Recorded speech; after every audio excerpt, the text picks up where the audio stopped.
লাইলাতুল কদর যদি আপনার পান আর এই রাতে যদি কেউ ইবাদত করেন, কি ইবাদত করবেন? এই ইবাদত নবীজির ইবাদতের মতো হবে না পীর সাহেবের ইবাদতের মতো হবে? জোরে বলেন। নবীজির ইবাদতের মতন হবে। নবীজি এই রাত অনুসন্ধান করেছেন কি করেন নাই? এই রাতে উনি ইবাদত করেছেন কি করেন নাই? তো উনি যেভাবে ইবাদত করেছেন, যে প্রোগ্রাম করেছেন, যেটা করেছেন, সে ধরনের ইবাদত করাই আমাদের প্রয়োজন, আমাদের করতে হবে। বিভিন্ন বই, নিয়ামুল কোরআন, অমুক তমুক হ্যান ত্যান, এগুলোতে আপনারা এই রাতের ইবাদত সম্পর্কে যে গাঁজাখুরি চিন্তা ভাবনা ওখানে দেওয়া আছে, এত রাকাত নামাজ পড়তে হবে, সূরা ইখলাস 15 বার, অমুক 15 বার, এত 17 বার, এই সবগুলো বানাওটি, এগুলোর কোনো ভিত্তি নাই, এগুলোর কোনো ভিত্তি নাই। তবে আসুন আমরা কি কি করতে পারি এ রাতে। প্রথম 1 নম্বর হচ্ছে নিজে রাত জেগে ইবাদত করব। কি করব ভাই? নিজে রাত জেগে ইবাদত করব। অধীনস্থ পরিবার পরিজন কর্মচারী যারা আছে তাদেরকে জাগিয়ে ইবাদত করায় উদ্বুদ্ধ করব। এটা আমাদের প্রথম কাজ। এই মিশন আমরা রাখবো তো। তাহলে কি হলো যে ওই রাত যখনই করে বিজোর রাত্রি আসবে, আমি নিজে ইবাদত করব, আমার স্ত্রী, আমার কন্যা, আমার মা, আমার বাবা, আমার প্রতিবেশী, আমার পরিবারের অধীনস্থ যারা আছে তাদেরকে বলবো আজকে কি লাইলাতুল কদর, জানো কি? আমি বলবো এই ওয়াজটা করবো আমার স্ত্রীদের কাছে, আমার পরিবারের কাছে, তুমি জানো কি এই রাত কি? তুমি ঘুমাও কেমনে? এটা হাজার মাস 83 বছর 4 মাসের ইবাদত থেকে উত্তম। উঠো, ইবাদত করো। এই কাজটা হলো আমাদের প্রথম কাজ। উদ্বুদ্ধ করতে হবে তাদেরকে, নিজেকেও রাত জেগে ইবাদত করতে হবে, তাদেরকেও ইবাদতে উদ্বুদ্ধ করতে হবে। 2 নম্বর কাজ কি? লম্বা সময় নিয়ে তারাবি আমরা পড়বো। এরপরে কি করব? লম্বা সময় নিয়ে তাহাজ্জুদ পড়ব। এই রাতে যে আমরা রাতের ইবাদতগুলো করব, যদি তারাবি যেহেতু আমাদের সালাত জামাতের সাথে হয়, এই হিসেবে এটা জামাতের মাধ্যমে চলে গেল। কিন্তু এর সারা রাত যে আমরা ইবাদত বন্দিগি করব, সালাত পড়ব 2 রাকাত করে, এই সমস্ত সালাত যখন রাতের শেষ অংশে হবে, সবগুলোর নাম হচ্ছে তাহাজ্জুদ। এই সালাতগুলো আমরা লম্বা করব। কিভাবে লম্বা করব ভাই? সালাত তো লম্বা করা আমরা শিখি নাই। কিভাবে আমাদের সালাতকে আমরা লম্বা করব? কারণ আমরা অধিকাংশ এখানে হাফেজ, তাই না?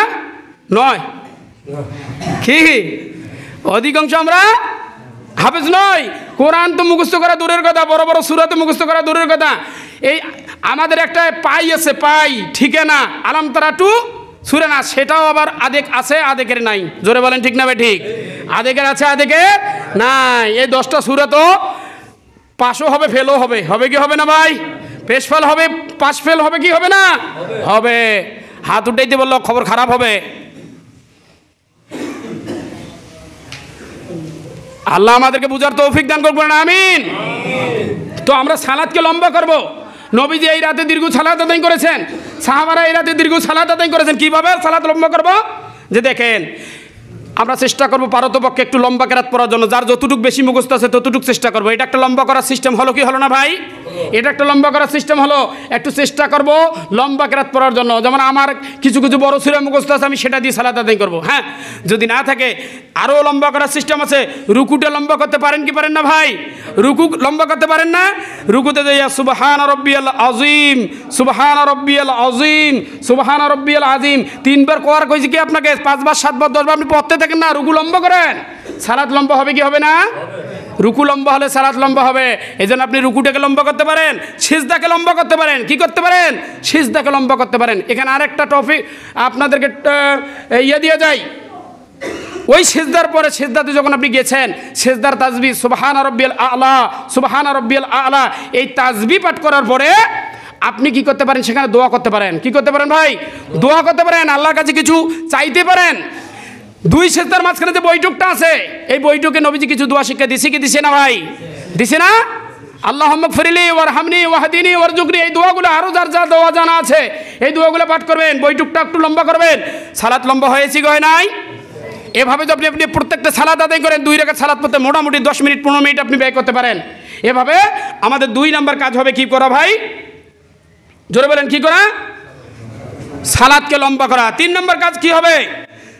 এই যেটা আমি বলেছিলাম, 3 নম্বর হবে সিজদার সময় কি করে? সিজদার তাসবিহ পাঠ করার পর কি করতে হবে? আমাদেরকে বিভিন্ন দোয়া করতে হবে, আমাদের ফরিয়াদ আল্লাহর কাছে জানাতে হবে। 4 নম্বর বেশি বেশি তওবা ইস্তেগফার পাঠ করতে হবে। এই রাতে নবীজি কি করছেন? আমাদের শিক্ষা দিয়েছেন। এই সবগুলো হাদিসের রেফারেন্স থেকে আমি বলতেছি, বেশি বেশি তওবা করতে হবে, বেশি বেশি কি করতে হবে? ইস্তেগফার করতে হবে। বিশেষ করে যদি আমাদের কারো শিরিকের গুনাহ থেকে থাকে, এই শিরিকের গুনাহ থেকে খাস তওবা করে নিতে হবে ভাই।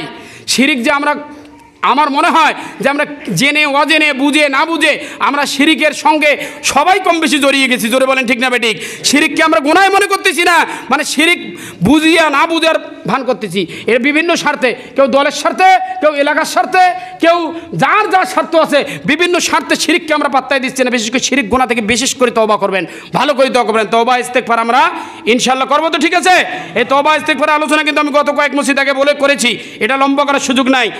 5 নাম্বার কোরআন পাঠ করা। কি করা ভাই? এই রাতে আমরা কি করতে পারি? কোরআন পাঠ করতে পারি বিভিন্নভাবে। শুধুমাত্র তেলাওয়াত করতে পারি। তেলাওয়াত করলে লাভ আছে না নাই? জোরে বলেন, তেলাওয়াত করতে লাভ আছে না নাই? আমরা তেলাওয়াত করি। আরে মিশন শুরু করেন তো। এমনও মিশন হতে পারে আপনার এই 5 রাত আপনি জাগবেন, 5 রাত আপনি কোরআন খতম করবেন। এমন লোক দুনিয়াতে পাওয়া যাবে কি যাবে না ভাই? যে 5 রাত আছে, 21, 23, 25, 27, 29, এই 5 রাতে আপনি কোরআন খতম করার মিশনটা তো আপনি নিতে পারেন। এই কর্মসূচিটাতে আপনি গ্রহণ করতে পারেন যে 5 রাতে আমি কোরআনকে খতম করব। ফজিলত আছে না নাই?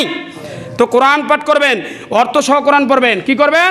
সময় আছে কিছু, মসজিদের গ্যালারিতে বিভিন্ন জায়গাতে আপনার সংগ্রহ করবেন না, বাসা থেকে নিয়ে আসবেন। অর্থওয়ালা কোরআন আছে না নাই? হ্যাঁ, অনুবাদওয়ালা কোরআন। মাঝে মাঝে কোরআন তেলাওয়াত করবেন, মাঝে মাঝে এর অনুবাদগুলো জানবেন, অন্তর দিয়ে অনুধাবন করবেন, বুঝবেন আমার আল্লাহ কি বলছে এখানে। আমার আল্লাহর ফরমানগুলো একটু শুনবেন, আমার আল্লাহর নসিহতগুলো একটু শুনবেন, আমার আল্লাহর ওয়াজগুলো একটু শুনবেন, আমার আল্লাহর বিধান যে আমাদেরকে দিয়েছে সেটা একটুগুলো শুনবেন আর দেখবেন আর বুঝবেন মনে মনে। তাহলে অর্থ সহ করবো, চেষ্টা করবো একটু ব্যাখ্যাও পড়ার। চেষ্টা কি করবো ভাই? ব্যাখ্যা পড়ার বই আছে, সেই ব্যাখ্যার যে গ্রন্থগুলো আছে, এখন তো আলহামদুলিল্লাহ আমরা অনেক সুবিধা ভোগ করতেছি। আজ থেকে 20-25 বছর আগে ভালো একটা তাফসির বাংলায় অনুবাদিত হয় নাই, কোনো হাদিস বাংলায় অনুদিত হয় নাই। এখন তো আলহামদুলিল্লাহ বড় বড় তাফসির কিতাব বাংলায় অনুদিত হয়েছে।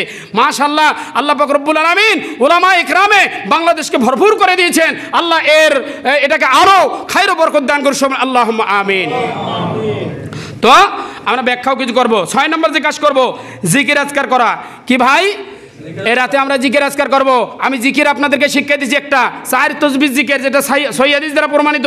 সুবহানাল্লাহি পড়েন, সুবহানাল্লাহ, আলহামদুলিল্লাহ, লা ইলাহা ইল্লাল্লাহ, আল্লাহু আকবার, সুবহানাল্লাহ, আলহামদুলিল্লাহ, লা ইলাহা ইল্লাল্লাহ, আল্লাহু আকবার, সুবহানাল্লাহি ওয়ালহামদুলিল্লাহি ওয়া লা ইলাহা ইল্লাল্লাহু আল্লাহু আকবার। চুপে চুপে এই জিকির করবেন। কিভাবে?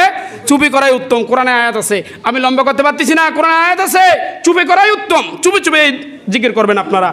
7 নাম্বার, একাগ্র চিত্রে রবের নিকট দোয়া করা। এটা আমি সর্বশেষ বলতেছি। 7 নাম্বার, এই রাত যদি আপনারা পান, একটু বেশি বেশি দোয়া করবেন। কি করবেন ভাই? বেশি বেশি দোয়া করবেন, বেশি বেশি দোয়া করবেন, বারবার দোয়া করবেন, দোয়া করতেই থাকবেন। দোয়া করার সময় কবুল হওয়ার আশা নিয়ে দোয়া করবেন। কি ভাই? কবুল হওয়ার আশা নিয়ে দোয়া করবেন। এবং কি করবেন?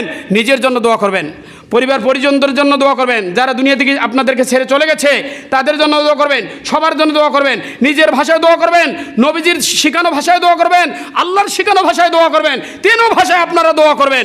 বিশেষ করে নবীজি একটা বিশেষ দোয়া শিক্ষা দিয়েছেন। ভাই মনোযোগ, আল্লাহর নবী বিশেষ একটা দোয়া শিক্ষা দিয়েছেন। আমি বলবো সেই দোয়াটা।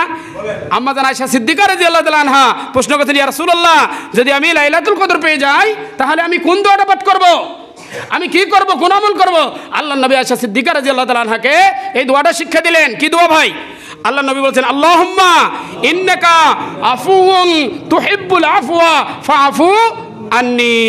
মুখস্থ করে নেব, আবার পড়েন, আল্লাহুম্মা ইন্নাকা আফুউন তুহিব্বুল আফওয়া ফাআফু আন্নি। প্রত্যেক বছর শেখানো হয় আপনাদেরকে, কেন আপনারা মুখস্থ রাখেন না? এই দোয়াগুলো কেন আপনারা মুখস্থ রাখেন না? এই দোয়াটা আমরা পাঠ করব। আমি সংক্ষিপ্ত আকারে লাইলাতুল কদর সম্পর্কে আপনাদেরকে মোটামুটি একটা ধারণা দিলাম, মোটামুটি একটু আলোচনা করলাম। আল্লাহ আমাদেরকে এই রাত খুঁজে এই রাতে আমল করার তৌফিক দান করবেন, আল্লাহুম্মা আমিন।